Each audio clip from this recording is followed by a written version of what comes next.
La Terre des Chiens, 29 avril 2025. 1.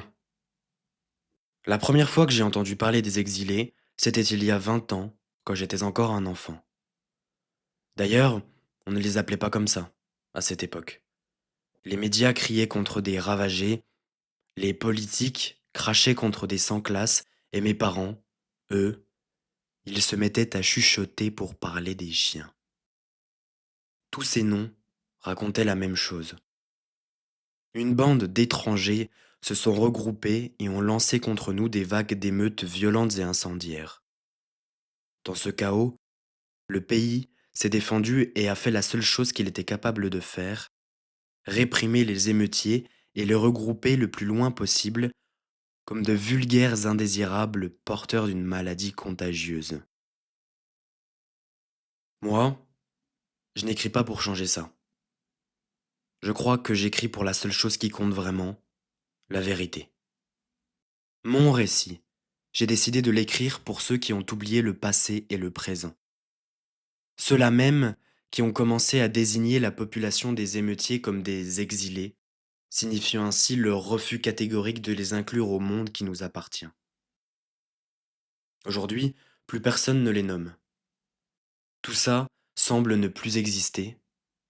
Pourtant, moi, je n'ai pas oublié les images de la télévision, ni les discours de l'ancien président. Contre la généralité, j'ai grandi en observant ce monde propre et lisse dans lequel nous vivons, en me rappelant que là-bas, à l'est et à l'ouest, il y a un autre monde qui nous entoure. Un monde que nous avons enterré et qui ne fait plus parler de lui depuis 20 ans. La conviction qui m'animait alors, c'était qu'en découvrant qui ils sont, je saurais un peu plus qui je suis. La différence est révélatrice de nos atouts et de nos défauts. Ensemble, on forme une constellation d'individualités qui se complètent. C'est ce que j'ai essayé de dire à mon père. Je pensais que, grâce à son métier, il aurait pu me faciliter la tâche. Vous pouvez me croire, je n'ai jamais vu sa profession comme un moyen de m'élever plus vite et plus facilement avant ce moment. Je pensais qu'il me donnerait des moyens pour m'aider à prévoir mon expédition. En tant que député et homme apprécié dans le champ politique, il aurait pu le faire. Ma préparation aurait été moins longue et moins laborieuse. Il était trop furieux pour écouter ce que j'avais à lui dire. Moi, son fils, son héritier, qui voulait partir dans ces territoires sauvages pour une enquête ethnologique, ça lui a fait l'effet d'une trahison. C'est insensé, il disait, la mâchoire serrée. C'est complètement insensé. Devant moi, il faisait les 100 pas en remettant sans arrêt sa cravate en place, comme si elle le démangeait. Les teintes rougeâtres que prenait son visage donnaient l'impression qu'il était en train de s'étouffer avec ses propres mots. Avoir de bonnes paroles, c'est très bien, il a poursuivi en essayant de prendre le problème de l'autre sens. Mais tu dois aussi te rendre compte que la réalité n'est pas aussi simple. À ton avis, comment ils réagiront, ces chiens, quand tu leur diras d'où tu viens et pourquoi tu viens les voir? Tu es trop naïf. Tu es bien trop naïf pour t'aventurer dans cette situation. Je te prouverai le contraire, et tu verras par toi-même que rien du tout puisque tu n'iras nulle part. Tu prendras du temps pour réfléchir, et tu comprendras par toi-même que c'est une mauvaise idée. Tu ne peux rien pour ces gens. Ils ne méritent pas ton sacrifice. Comment tu peux le savoir? Mon père a soufflé. De nouveau, il remettait en place sa cravate en se grattant la gorge. Ils n'ont, ils n'ont aucune conscience de ce qu'est la paix. Là, mon père a fait un geste d'impuissance, comme s'il n'y pouvait rien, avant de reprendre. Tu dérailles. Tu dérailles complètement. Ce qui va se passer, c'est qu'ils te tueront. Tu penses un peu à nous dans tout ça? Et ta mère, comment tu crois qu'elle va s'en sortir après ça? Il parlait comme si j'étais déjà mort et me regardait comme si je venais de naître. Un vulgaire enfant, incapable de se débrouiller et d'avoir des pensées rationnelles. Voilà ce que j'étais pour lui. J'aurais voulu qu'il prenne en considération mes idées et mes volontés de changement, Mais ils n'avaient que ces mots au bout des lèvres. Ils te tueront, ils te tueront, ils te tueront. Quand ils disaient autre chose, c'était avec de la peur dans les yeux. Qu'est-ce que tu crois? Qu'on va se dire que t'es un super-héros? Un Robin des Bois? J'ai jamais dit que ce qu'on se dira, c'est que tu veux faire du trafic, ou que tu te radicalises, que tu veux faire remonter la pourriture jusqu'à nous. Des histoires comme ça peuvent aller très loin, beaucoup plus loin que ce que tu crois. Tu ne sais pas ce qui t'attend là-bas. Parce que toi tu le sais peut-être? Un jour ou l'autre, il faudra que tu acceptes que oui, j'en sais plus que toi, et que ta petite personne ne détient aucune vérité sur le monde. Alors vas-y, j'ai dit sans me dégonfler devant la force de sa voix. Apprends-moi. Mon père a mesuré un silence. Un silence comme lui seul sait les produire. C'est sa force rhétorique principale. Je l'ai vu faire ça partout, que ce soit ici, à la maison, à l'Assemblée pendant des rediffusions sur les chaînes de télé, à des rendez-vous d'affaires, et même une fois, à son garagiste. Dès qu'il sentait que la conversation prenait un tournant, il faisait bloc, sans chercher ses mots, mais en ayant toujours l'air d'en savoir plus que les autres. Tellement plus qu'il doit choisir ses paroles pour ne pas bousculer l'ordre mondial. Moi, qui connaissais ses méthodes, il me faisait quand même peur. Vous aussi, en face de lui, vous le ressentiriez. Antonin Barry, ça te dit quelque chose? J'ai dû avouer que non, ça ne me disait rien.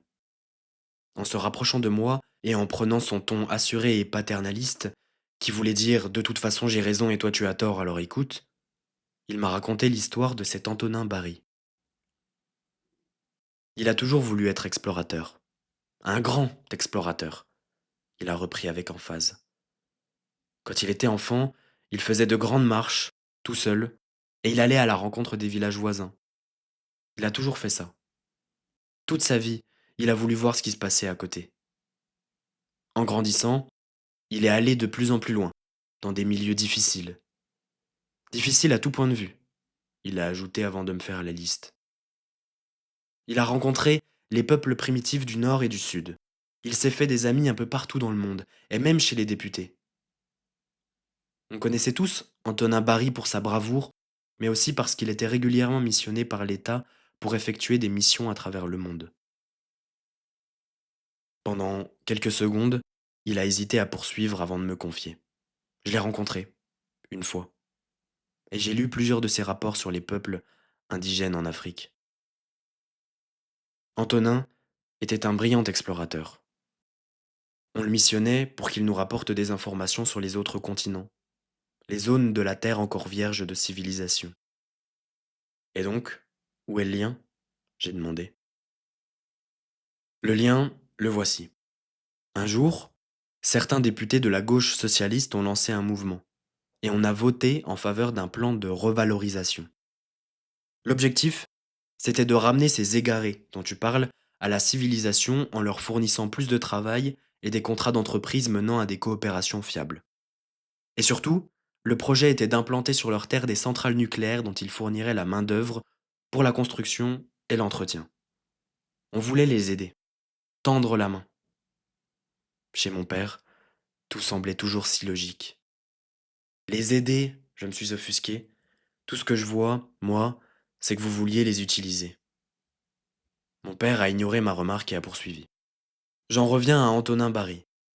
Il fournissait la condition de ce plan de relance en allant explorer les terres des exilés, rester là-bas 6 mois et revenir avec un bilan complet de leur évolution morale et psychique. Bien sûr, on voulait savoir s'ils allaient se rebeller à nouveau, provoquer de nouvelles émeutes, faire ce qu'ils savent faire le mieux, détruire et appauvrir. Et concrètement, ça a donné quoi? Je voyais bien où il voulait en venir, mais jamais je n'aurais prononcé les mots qu'il attendait de moi. Au bout de longues secondes de silence, il a laissé tomber sa phrase, avec l'intention nette de m'émouvoir, de sectionner le projet qui germait dans mon esprit comme un couperet sur une brindille. Les exilés ont tué Antonin Barry. Si tu vas là-bas, ils te tueront de la même façon. Ils ont peut-être changé depuis, ça ne veut pas dire grand-chose, j'ai dit pour me défendre. C'était il y a 5 ans. Tu tiens si peu à ta vie, et si peu à nous pour recommencer ça. Ma mère, elle, était plus mesurée que mon père, mais elle partageait son avis.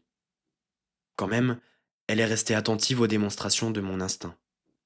Elle ne pouvait pas ignorer que mon idée était plus profonde qu'un simple sentiment de découverte. Elle ne pouvait pas ignorer la rage qui bouillonnait en moi, et mon étonnement sans cesse renouvelé devant un monde où l'injustice peut se travestir en normalité. Ce que je cherchais à faire, c'était provoquer un acte politique suffisamment fort pour déstabiliser mon père et toute personne conformée aux principes de notre société. Ça valait bien une prise de risque. Face à mes deux parents, j'ai utilisé un argument que je n'aurais pas souhaité prononcer. Je l'ai fait avec une humilité péremptoire. Vous m'avez donné une assez bonne éducation pour me permettre de juger objectivement. Aujourd'hui, j'ai l'âge de décider par moi-même. Je ferai donc ce que la raison me commande de faire en allant à l'Est, au-delà de nos frontières, et je me débrouillerai seul. 2. Ça n'a pas été simple de trouver quelqu'un pour m'emmener. Surtout, mes questions provoquaient chez mes interlocuteurs des soupçons sur ma santé mentale. Ils me jugeaient du regard avant d'affirmer qu'ils ne voulaient rien avoir à faire avec cette histoire, que ça se terminerait mal et qu'ils allaient être arrêtés pour complicité. Complicité de quoi? Je leur demandais. Votre propre meurtre, m'a rétorqué un aviateur. Opposition à l'État, m'a répondu un ancien militaire. Trouble à l'ordre public, m'a dit un routier dont le trajet menait hors de nos frontières. Je veux dire, les frontières intérieures à notre pays, dans les forêts éloignées où il chargeait des cargaisons de bois pour chauffer et construire les maisons de nos familles. J'avais déjà consacré beaucoup de temps et d'énergie pour chercher des solutions. Pourtant, mes motivations ne faiblissaient pas. Au contraire, je nourrissais ma rage intérieure. Celle-là même qui me refusait toute espèce d'abandon en voyant les faces dégoûtées lorsque je me mettais à parler des exilés. Le militaire, l'aviateur et le routier ne voulaient pas m'aider parce qu'ils n'avaient aucune considération pour les gens qu'ils ne côtoyaient pas. Ils ne pensaient jamais à eux. Ils n'en parlaient jamais non plus maintenant qu'ils s'en étaient débarrassés. Était-ce à cause des dernières émeutes et du souvenir de la peur qu'ils ont pu ressentir, avec les images des voitures et des bâtiments publics enflammés, les boutiques vandalisées, les immeubles saccagés? En vérité, le dégoût qu'ils affichaient était plus profond que ça. L'histoire ne dit pas grand-chose. La lourdeur de l'air autour de nos conversations était plus bavarde. J'avais donné rendez-vous à l'aviateur dans une brasserie tranquille du centre-ville. Malgré toutes les informations que j'ai essayé de lui soutirer pour permettre de réaliser mon expédition, il n'a rien voulu me dire.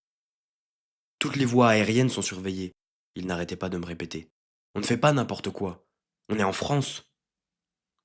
Il est parti précipitamment sans terminer ni payer sa boisson. Je n'ai pas désespéré longtemps parce que je réfléchissais déjà à de nouvelles personnes à interroger.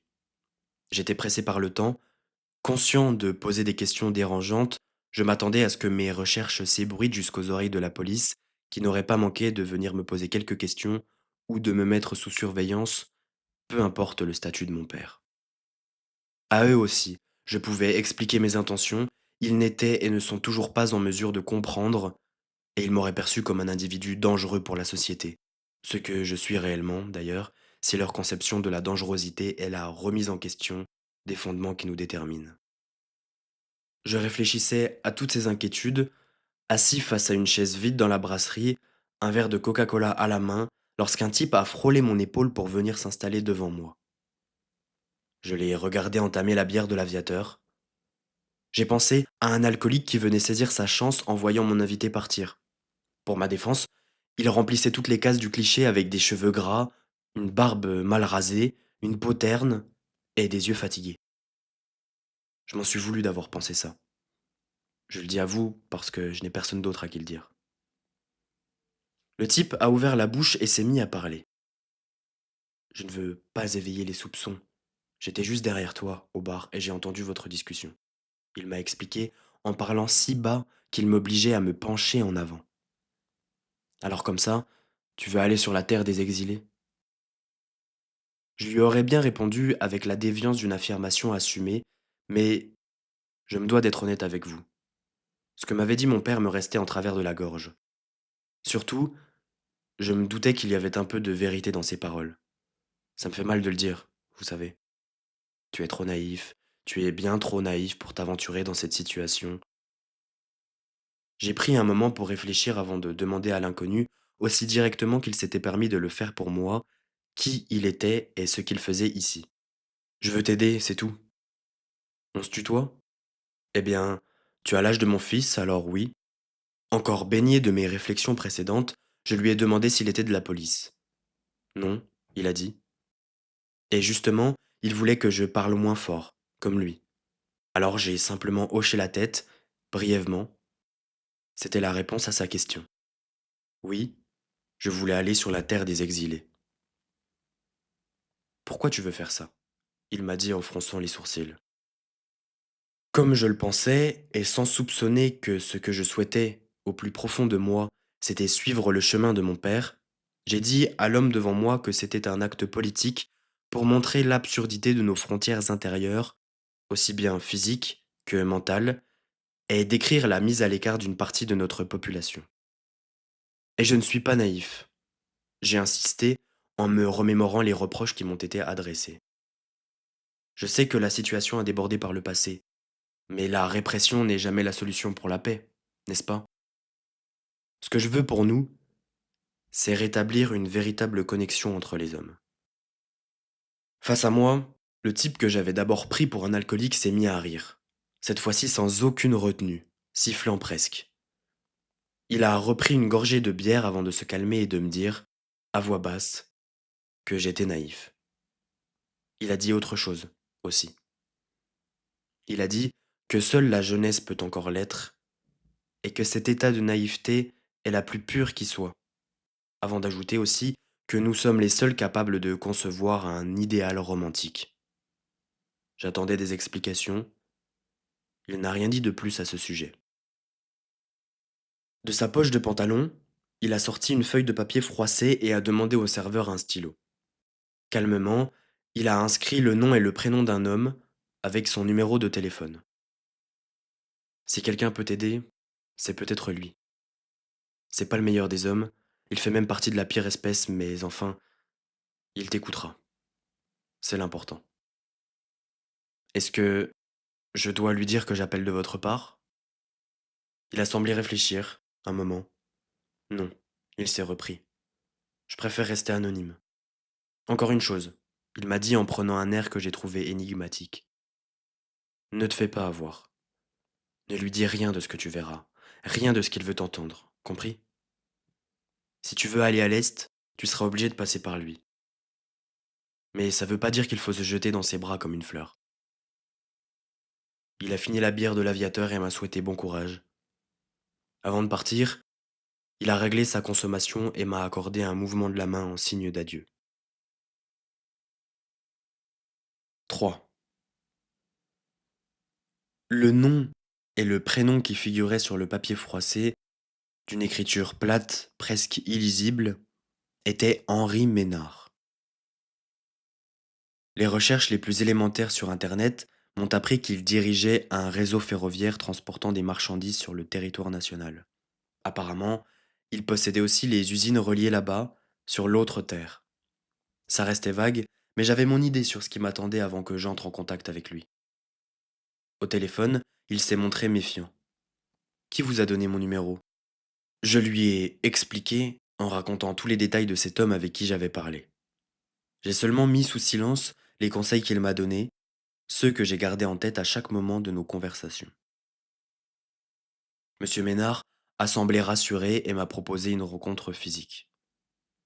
Monsieur Ménard, c'est un homme important dont le bureau se situe au sommet de longs étages d'autres bureaux où des dizaines d'employés travaillent dans le bruit et la pression du temps. Qu'un directeur d'une aussi grande entreprise accepte de me parler m'a déjà surpris, mais j'ai compris pourquoi lorsqu'il m'a dit que lui aussi, il s'était intéressé aux exilés par le passé. J'aurais dû me réjouir, mais quelque chose n'allait pas dans son discours. Je ne parvenais pas à savoir de quel côté il se situait. Était-il pour ou contre la réunification? Portait-il son intérêt uniquement sur l'argent et les taux de productivité des ouvriers sur place, ou le bien-être de tous? J'y suis allé personnellement, il y a 15 ans.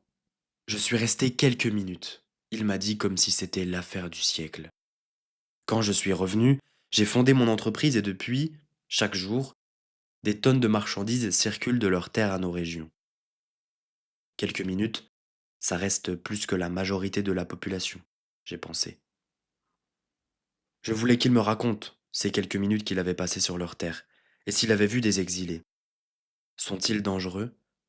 Aussi dangereux qu'on le dit? Je voulais qu'il me donne un aperçu de ce que j'allais découvrir, si heureux de savoir que des hommes contribuaient encore à relier notre monde à celui des exilés. J'ai gardé la bouche fermée, pourtant. Je n'ai rien dit. Je l'ai écouté poursuivre. Depuis, ils produisent pour nous et en échange on leur livre de la nourriture. C'est un procédé simple et vieux comme le monde, n'est-ce pas? Ça ressemble à un moyen d'asservissement, je lui ai fait remarquer. Exactement, a répondu monsieur Ménard avec entrain. Si les exilés ne travaillent plus pour moi, pour nous, ils ne mangent plus. Mais asservissement me semble un peu fort. C'est plutôt un moyen d'entente, le seul, peut-être, qui puisse encore exister entre eux et nous. Pourquoi vous faites ça? Vous n'êtes pas obligé, j'ai dit. Je crois qu'il a remarqué la peine que j'endossais, car il a tenté d'être rassurant. Si on leur donnait plus, ils ne sauraient pas quoi en faire. Ou alors ils l'utiliseraient mal, tu comprends? Non, je ne comprenais pas. Ah, c'est une logique à suivre, une logique de productivité et d'entreprise. Je me suis contenu de lui mettre mon poing dans la figure. J'avais besoin de lui pour m'emmener à l'Est. Pour le reste, ça ne valait pas la peine de s'énerver. Une question m'est restée dans la tête. Combien sont-ils? Combien y a-t-il d'Henri Ménard? Il a prononcé la seule phrase que j'attendais de lui. Je vais t'emmener là-bas. Je vais t'emmener pour que tu puisses voir par toi-même. Mais avant, je l'ai observé réfléchir à des mots dans sa tête. Il ne disait plus rien, alors j'ai pris les devants en faisant ce que les politiques ont toujours fait avec mon père lors des appels ou des réunions que j'ai pu surprendre. Vous voulez quoi en échange? Je lui ai demandé d'un ton sec, peut-être un peu trop pour mon âge et la démence de mes ambitions. Un sourire s'est affiché au bord de sa bouche. Il ne me l'a pas dit, mais je crois qu'il me remerciait d'avoir posé la question. Je veux que tu me renseignes sur ce qui se passe là-bas. Vous voulez des renseignements? C'est ça. Pourquoi vous n'y allez pas vous-même? Je l'ai déstabilisé, je crois. Il m'a regardé en clignant des yeux avant de me dire que j'avais raison, que ça devait se faire mais que ça ne s'est pas fait. C'est pour votre entreprise, n'est-ce pas? Vous voulez vous agrandir là-bas? Faire plus d'échanges? Quel chef d'entreprise ne voudrait pas étendre ses activités? J'ai besoin de savoir s'il travaille bien. Je ne sais rien de ce qui se passe là-bas. Je veux garder le contrôle. Font-ils des grèves? Est-ce qu'ils respectent bien toutes les normes qu'on leur impose? Est-ce qu'il y a de la fraude? Ce genre de choses. Eh bien, si vous m'emmenez là-bas, à bord d'un de vos trains, j'enquêterai pour vous. Bien. Marché conclu? On s'est serré la main. C'était fait. Il avait ce qu'il voulait. Moi aussi. Ce que je ne lui ai pas dit, c'est que je ne comptais pas l'aider. Je lui donnerai des informations, certes, mais rien qui pourra lui être utile pour ses désirs de possession. Et là, j'ai pensé qu'il pouvait aller se faire voir, lui aussi. Je l'ai écouté me donner des conseils, les yeux brillants comme s'il venait d'engager un détective. Quand même, je dois avouer que sa vivacité intellectuelle m'a été d'une grande aide. Il parle la même langue que nous, mais pas de la même façon, il m'a précisé. Il y avait la question du langage, avec leur argot et les références sur lesquelles ils s'appuyaient pour communiquer. Ensuite, monsieur Ménard m'a parlé de leur tenue vestimentaire, puis des codes bourgeois à mettre de côté, autant d'éléments pratiques que je n'avais pas envisagés. Plus tu leur ressembleras, plus ils seront enclins à t'accepter. Il m'a dit en passant directement au tutoiement, lui aussi. Cette phrase a longuement résonné en moi après notre entrevue. plus tu leur ressembleras, plus ils seront enclins à t'accepter. Au fond, ils sont comme nous. Alors à quel moment nous nous sommes éloignés au point de nous haïr? Le mieux, ce serait d'avoir une couverture, m'a encore conseillé monsieur Ménard, l'air très sérieux. Des faux papiers, avec un faux nom et un alibi de ton arrivée sur leur territoire. Si tu ne veux pas avoir d'ennui, il faut te préparer à recevoir toutes les questions imaginables, sans qu'aucune de tes réponses ne soit hésitante. Je me suis dit qu'il devait avoir vu beaucoup de films d'espionnage et que je réalisais là l'un de ses plus grands rêves. Tu sais improviser? Il m'a demandé. J'ai hoché la tête pour affirmer. Alors ça te sera très utile, parce que je n'en sais pas beaucoup plus sur eux. J'ai repensé à Antonin Barry et j'ai considéré l'ensemble de ses paroles avec une extrême gravité. Peu importaient les motivations qui l'animaient, ses conseils ont été pour moi plus précieux que n'importe quelle autre préparation que j'aurais pu avoir. L'entrepreneur ne m'a pas demandé si je connaissais les risques de mon projet, il ne m'a pas parlé de mort ou de danger. Tout ce qu'il me disait, c'était qu'il fallait absolument que j'interroge les ouvriers des usines, ses usines à lui. Ensemble, on a établi un plan d'action qui me laissait 15 jours de préparation. Dans la nuit du 9 au 10 septembre prochain, nous étions alors le 25 août, à 1h35 précise, j'allais devoir m'infiltrer dans une zone de tri située à une vingtaine de kilomètres de la ville. La grille arrière restera ouverte pour moi, mais je devrai faire attention aux gardiens de sécurité. Ils surveillent le site et s'assurent qu'il n'arrive rien aux marchandises. En cas de vol ou d'intrusion, ils sont habilités à employer la force. À 1h45, je devrais entrer dans la cabine d'un train dont le numéro me sera indiqué la veille. À partir de là, le conducteur sera dans le coup et je resterai avec lui jusqu'à notre arrivée, une usine qui fabrique des pièces automobiles rattachées à une cité d'exilés. Et là-bas, je serai libre. Et si je me fais repérer au centre de tri, qu'est-ce qui va m'arriver? J'ai demandé en voyant la suite de mon projet se concrétiser et en sentant, dans mon sang et dans les battements de mon cœur, mon taux d'adrénaline commencer à monter. Dans ce cas-là, les agents de sécurité viendront t'arrêter, ils contrôleront ton identité et te poseront des questions, la police viendra s'en mêler. Ce qu'ils redoutent, ce sont les sabotages, comme on a pu en voir lors des derniers Jeux olympiques. Le lendemain matin, je serai averti de ton intrusion et un rapport complet m'attendra sur mon bureau. Un rapport? Qu'est-ce que je devrais leur dire? Que tu es passionné par les trains, que tu n'arrives pas à dormir, que tu étais perdu et que tu as vu de la lumière. N'importe quoi, tant que tu ne parles pas de tes projets, et ni de moi, bien entendu. Je vois. Je ferai semblant d'être inquiet et je viendrai te poser d'autres questions, a ajouté l'entrepreneur. Ces explications ont rassuré ma démarche. C'est pas ce que j'aurais voulu, mais je me retrouvais obligé de collaborer. En lui faisant confiance, je n'avais pas l'impression de jouer ma vie. Sans Monsieur Ménard, mon récit des événements peut s'arrêter ici. Je n'aurais rien découvert et mon père aurait eu raison du début à la fin. 4. Je crois que mon père ne s'attendait pas à ce que mes plans se concrétisent. Il m'a sous-estimé. Je le sais. Je l'ai toujours su. Quand il a compris que j'étais bien décidé à partir et que j'avais maintenant les moyens et les soutiens de le faire, il a pris le temps de discuter avec moi, plus calmement que la dernière fois. Au fil de notre discussion, j'ai compris qu'il s'inquiétait. Je veux dire, il s'inquiétait réellement. Je ne commettrai pas d'erreur, et puis je serai discret, je lui ai dit. J'aurai une couverture pour me protéger, et j'étudierai les... Tu t'emportes. Tu vas beaucoup trop loin, il m'a reproché. Je ne vais pas mourir, tu sais. Il m'a répondu de la seule manière qu'il connaissait, par l'agressivité, en levant un doigt menaçant au-dessus de moi. N'affirme jamais d'incertitude, surtout avec eux, si imprévisibles, si incompréhensibles. Tu ne peux pas avoir raison. Il n'y a rien à faire chez eux, rien à voir non plus. Tu as des idées délirantes. Mais ça va passer, j'en suis sûr. Il est encore temps pour que ça te passe.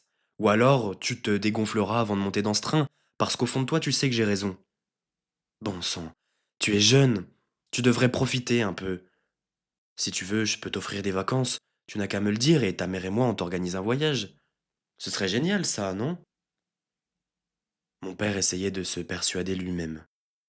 Moi, je l'écoutais parler sans rien dire, avec la satisfaction de voir apparaître, sur son front, des spasmes de contradiction. 5. La semaine avant mon départ, j'ai voulu approfondir mon étude du langage.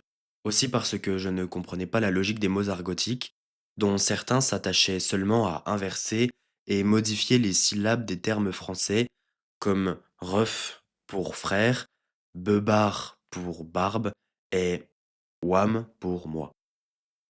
Le dictionnaire de mots argotiques inusités que j'avais trouvé dans les recoins d'une bibliothèque ne disait rien de leur emploi. Tous ces termes et leur utilité n'évoquaient en moi qu'un casse-tête dépourvu de cohérence.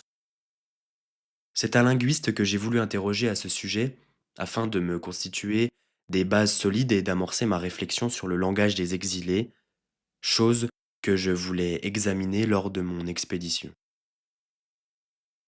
Le professeur que j'ai rencontré s'appelait Monsieur Hamon. C'était un petit gringalet aux cheveux blancs dont le dos voûté lui donnait largement l'âge de la retraite. En me demandant d'entrer depuis son fauteuil derrière son bureau, il a rapproché de ses yeux les lunettes à la monture dorée qu'il portait sur le visage avant de se pencher en arrière.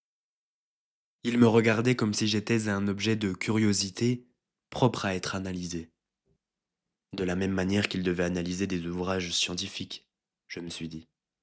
Je me doutais de ses idées préconçues sur le monde, lui qui me donnait l'impression d'être resté assis là 40 ans durant, sans rien découvrir autrement que par les mots d'autres personnes. Je ne voulais plus risquer de me faire entendre ou de m'attirer des ennuis, alors j'ai trouvé plus simple de lui cacher mes intentions. J'ai eu raison. Plus personne n'étudie l'argot? Il s'est écrié d'un ton indigné à la fin de mes explications sur les études que je menais. Je m'intéresse seulement aux formes dérivées de la langue, je lui ai dit. L'argot n'est-il pas une dérive? Monsieur Hamon a repris contenance et a hoché la tête. De nouveau, il a bougé ses lunettes pour les maintenir proches de ses yeux. J'ai repris avec plus de confiance. Je m'intéresse surtout aux façons dont certains profils déviants ont modifié la langue afin de la retourner contre nous et de créer de nouveaux codes sur ceux qui existaient déjà. Le professeur de linguistique française a levé les yeux au plafond de son bureau pour réfléchir.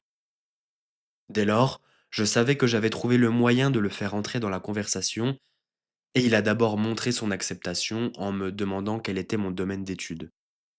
Sciences politiques, j'ai répondu sans hésiter, parce que je venais fraîchement d'en être diplômé. Et vous comptez écrire un mémoire, c'est bien ça? Oui, tout à fait. Monsieur Hamon a continué de réfléchir quelques longues secondes, puis ses yeux se sont à nouveau posés sur moi, comme s'il venait de décider mon sort. Mais enfin, plus personne n'étudie l'argot. Il a répété non plus d'une voix indignée, mais péremptoire, avec toute l'instance de sa profession académique. Plus personne, ni vous, ni moi. Vous avez largement le temps d'envisager un autre sujet. Celui-ci ne vous mènera à rien. D'ailleurs, pourquoi étudier les profils déviants si, justement, ils ne sont plus là pour exister? Les négociations s'annonçaient plus rudes que prévu. Je pouvais toujours lui dire que c'était important pour moi et que les informations qu'il détenait pouvaient être capitales pour mon étude. Il ne voulait rien savoir. Si vous n'avez pas d'autre chose à me dire, vous pouvez sortir. Je n'ai pas bougé de mon siège face à lui. La rage intérieure, elle était toujours là. Elle me faisait serrer les dents. J'ai repensé à ce que faisait mon père, parfois, c'est-à-dire offrir des pots de vin pour forcer la coopération. C'est une idée que je n'ai pas envisagée longtemps, de peur de provoquer l'effet inverse. Une intuition menait mes réflexions. Monsieur Hamon ne s'achète pas avec de l'argent. Il pourrait d'ailleurs me dénoncer pour ça. Je l'ai fait parler, pourtant. Je l'ai fait cracher tout ce qu'il avait à dire sur le sujet. Qu'est-ce que vous pensez des exilés? Je lui ai demandé. Il devait soupçonner l'arrivée du sujet. Son visage s'est congestionné pour faire front. Comment osez-vous les évoquer ici? Il a dit en serrant les dents de rage. comme moi quelques secondes plus tôt. J'aimerais connaître votre réponse. Ce sont des barbares! Il a éclaté, le visage rouge. Ils ne connaissent que la violence. C'est ce qu'ils ont fait avec notre langue. Ils l'ont saccagée, il a dit, la mine triste. Ce qui les amuse, c'est inverser les syllabes comme s'ils inversaient le monde entier. Eux en haut, nous en bas. Tout ce qu'ils font, c'est détruire et appauvrir. Vous comprenez? Détruire et appauvrir. Encore. J'ai pensé à mon père et à ses silences, et moi aussi, j'ai laissé passer plusieurs longues secondes pendant lesquelles le professeur s'est mis à attendre mes paroles. Monsieur Hamon, pour ne rien vous cacher, mon père est député au Parlement. Frédéric Maillard, il s'appelle. Bien sûr, il a répondu en baissant la voix. Si je vous parle de lui, c'est parce que moi aussi, j'envisage une carrière politique. Les questions que je vous pose ne servent pas seulement mon mémoire, mais mes positionnements futurs. J'ai besoin de comprendre comment réfléchissent les exilés pour savoir comment les contrôler. Je lui ai dit parce que c'est ce qu'il voulait entendre. Exactement comme ce qu'ils ont essayé de faire avec notre langue. Dites-en plus, ce n'est pas parce qu'on n'entend plus parler d'eux qu'ils ne vivent plus. Ils sont là, quelque part. Ça n'a pas d'importance. Ça en aura si de nouvelles émeutes éclatent. Il n'y a pas de meilleure attaque que la langue contre un peuple. Vous n'êtes pas d'accord? Il suffit juste de bousculer leur représentation pour semer la discorde entre eux et être capable, ensuite, d'infiltrer leur société pour les tuer de l'intérieur.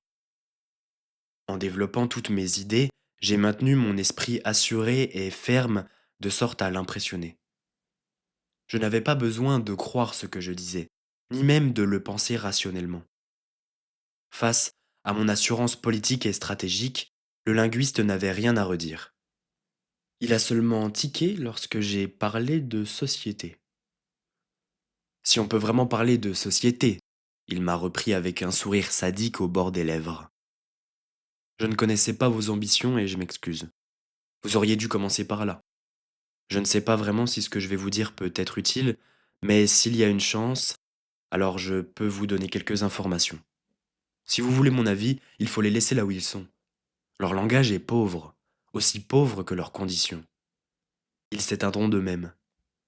Si on y réfléchit bien, ils pourraient tous s'être déjà entretués. On n'en saurait rien. Je suis sûr que vous pouvez être très utile. Vous servirez la nation. Ce que je peux déjà vous apprendre, c'est qu'ils parlent comme nous, mais pas de la même façon. Il a commencé par me dire, sans soupçonner qu'il venait de répéter les paroles de Monsieur Ménard, l'entrepreneur qui a assuré mon ticket vers l'Est. C'était comme reprendre la conversation. Apprenez-moi comment il parle et comment il pense. 6. Chaque jour, j'en apprends plus sur eux. J'ai l'impression de les comprendre. J'ai l'impression que je pourrais être des leurs, mais je sais que c'est irréalisable. Entre eux et moi, il y a une fine couche de hasard qui ne partira jamais et qui les rendait étrangers à mon regard. Cette couche qui nous sépare, comme une vitre faite de peur et de préjugés. Ce n'est pourtant pas le chaos, mais une simple culture d'opposition qui a pris son indépendance. Chaque jour, j'en apprends plus sur eux. Je ferme les yeux. Je m'imagine ce que ça fait d'être né de l'autre côté, de vivre sur les terres brûlées, d'être différent au point d'être incompris, ostracisé, placé sous la quarantaine du monde. Je garde les yeux fermés et je me répète que bientôt, je saurai tout. 7. La veille de mon départ, mon père est venu me voir. Ses yeux bas et ses sourcils froncés lui donnaient l'air d'une tristesse préoccupée, mais il semblait impatient aussi. Il ne venait plus pour me convaincre, il venait pour moi. Tu es aussi têtu et entreprenant que moi à ton âge. Il a dit, avec un soupçon de fierté dans la voix. Je ne crois pas que je peux t'en vouloir d'être comme moi. Je viens pour te le dire. Je n'ai rien répondu. Le soupçon de fierté s'était propagé à ses yeux en une minuscule lumière d'humidité. C'était déjà beaucoup, c'était suffisant pour exister. Si tu dois aller là-bas, chez eux, je veux que tu fasses ce qu'il y a à faire. Eh bien. Un moment, il a mâché ses mots en les forçant à sortir de sa bouche. Je veux dire, ce n'est pas parce qu'on prend des risques qu'on ne doit pas le faire intelligemment. Eux, ils sont dangereux. Toi, tu es rusé. Tant que tu le restes, tout se passera bien, n'est-ce pas? J'ai hoché la tête, gravement. Nous étions d'accord. J'ai essayé de le rassurer et de lui expliquer les raisons qui m'animaient, alors que moi-même, j'étais de moins en moins sûr de les comprendre. Peu importe, a dit mon père alors que je me perdais dans des explications. Tu fais ce que tu as à faire et tu reviens. Je reviendrai, je te n'affirme pas d'un... Oui, tu as raison, j'ai repris. Je n'affirme pas d'incertitude. Alors je ferai tout ce que je peux pour revenir. Revenir, ce sera le premier objectif à suivre. À la fin de ma phrase, un long silence a accompagné le regard de mon père sur moi. Il jugeait ma détermination. Je l'ai regardé dans les yeux et j'ai serré les dents. Prends ça, il a fini par dire en cherchant un objet sous sa veste. Là, il a fait ce que je n'aurais jamais cru qu'il ferait un jour. C'est quoi ça? Je lui ai lancé en me reculant sous l'effet de la surprise. Une arme de poing, a dit mon père, sur le ton le plus calme et le plus sérieux du monde. J'ai reculé encore. Qu'est-ce que j'aurais pu faire d'autre? Vous, qu'est-ce que vous auriez fait à ma place? Jamais je toucherai ce truc, j'ai répondu en essayant d'être aussi calme que lui. C'était une chose impossible à faire, surtout dans cette situation. Il le fallait, pourtant. Il fallait que je me contienne pour lui montrer que je savais garder le contrôle, peu importe les événements.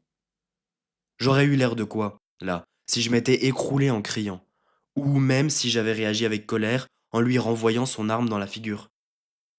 La vérité, c'est que j'apprenais tout juste à prendre mes responsabilités.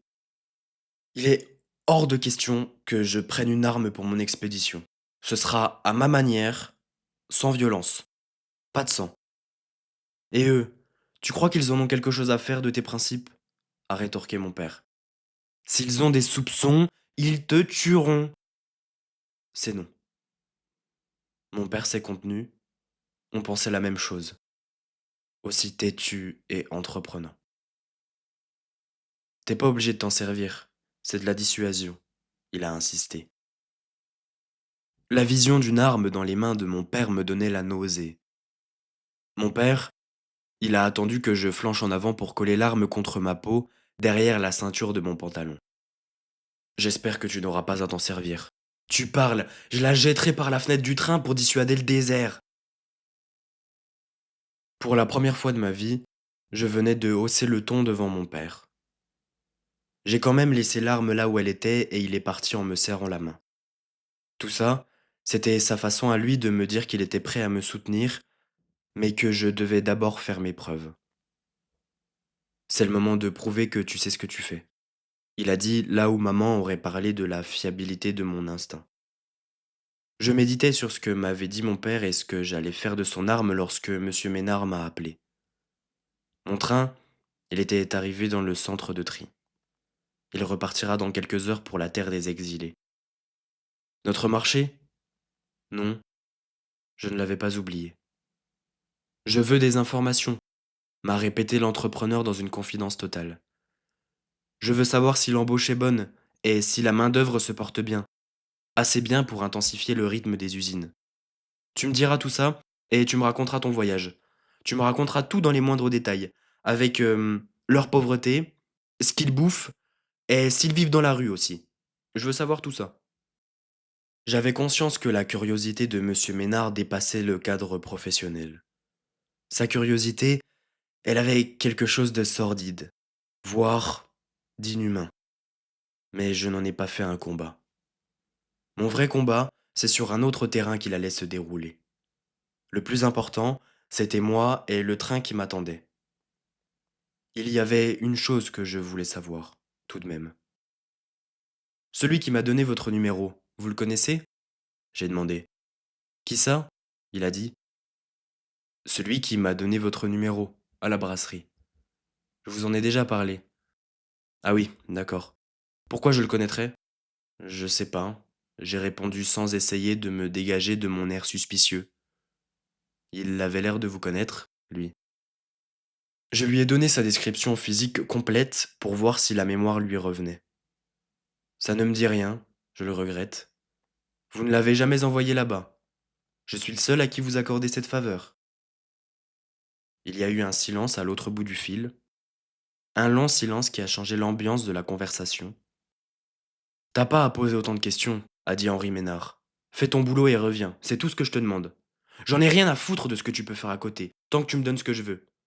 Si tu changes d'avis sur tes intentions, je le saurai et je te laisserai là-bas. Tu monteras dans aucun train pour revenir, t'entends? C'est moi qui ai les clés de l'enfer. Alors n'essaye pas de me la jouer à l'envers. 8. Est-ce que j'étais prêt? Je me sentais prêt, oui. Je me sentais prêt à découvrir le monde, le vrai, celui du bas, celui des gens qu'on n'entend pas parce qu'on ne les voit pas non plus, ceux qui ne sont pas assez importants pour qu'on s'en souvienne. Les tâches sur le tableau. 9. À partir de maintenant, je m'appelle Sofiane Mansouri et j'ai grandi dans une cité d'exilés à l'est de la France. Des problèmes familiaux m'ont poussé à fuguer de chez moi. J'ai marché longtemps avant de trouver une gare et sauter dans un train. Je suis sans profession, mais je compte suivre une formation de mécanicien l'an prochain. Je m'appelle Sofiane Mansouri. Sofiane Mansouri. 10. T'es un esprit dérangé, toi, non? T'es bien loti, avec des parents qui sont là pour toi, des études en poche, un avenir qui te sourit, mais non. Tu décides de risquer tout ça pour te sauver dans la nuit, comme un cambrioleur en fuite. Tu fais 20 kilomètres en vélo pour monter dans mon train, illégalement. Et tu patientes avec moi en te disant toujours: mais oui, c'est bien ça. Les exilés, c'est une destination souhaitable pour quelqu'un comme moi. Faut être dingue. Faut vraiment être dingue. Parce que moi, mon avis, c'est que pour vouloir venir jusqu'ici et rester, faut aimer se faire du mal. Ici, c'est la cité des sauvages. Ici, c'est ceux qui sont pas comme nous. Et je dis ça uniquement parce que c'est la vérité. Ces animaux, ces singes, ces babouins, ils braillent à longueur de journée. Ils se battent et laissent leur peau et leurs habitations s'encrasser. Tu t'imagines, toi, vivre dans la saleté? Y a rien de bon à voir et que des problèmes à se faire. Mais je vais te dire, tu peux encore rester dans le train et rentrer chez toi, où tu seras en sécurité. On prend tous de mauvaises décisions dans la vie. Y a pas de mal à l'avouer, surtout quand il n'est pas trop tard. Après, tu seras coincé ici pendant 1 mois. T'en es conscient? Quel âge tu as, petit? 20 ans? 25 ans? T'as la vie devant toi. Tu sais ça? Ah, si je pouvais avoir à nouveau ton âge. Crois-moi que je prendrais soin de ma vie. Je resterai en sécurité. Ça, c'est sûr. Tiens, là, regarde-les. Ils sont là, regarde! Regarde, je te dis! Des peaux sombres, des cheveux crépus et des yeux tristes. Est-ce qu'on peut vraiment parler d'hommes? Tu les vois là, en train de fumer en nous regardant passer? Est-ce que tu les vois se mettre à réfléchir? Bien sûr que non, puisque ça, ils le font jamais, ces chiens. Tu crois qu'ils nous regardent, mais ils font rien d'autre qu'être attirés par le mouvement du train devant eux. Une simple stimulation visuelle qui agite des esprits creux. Leur regard reste vide. Ils pourraient te tuer sans rien ressentir. C'est rien que des coquilles vides. Et tu crois qu'ils font quoi? En journée et toute la nuit. Ils repassent pas des vêtements, eux. Ils se droguent et vivent avec l'argent de la drogue. Ils savent faire que ça. Ils sont leur propre destruction. Et là, tu te dis d'accord. Les drogues, la violence, le trafic, c'est l'affaire des hommes. Mais les femmes sont toujours plus mesurées et, il faut le dire, plus intelligentes. Mais ma parole, non. Elles sont pas mieux ici. Elles passent leur temps à se prostituer. Enfin, c'est vrai, d'accord. Je parle de celles qui ne sont pas voilées.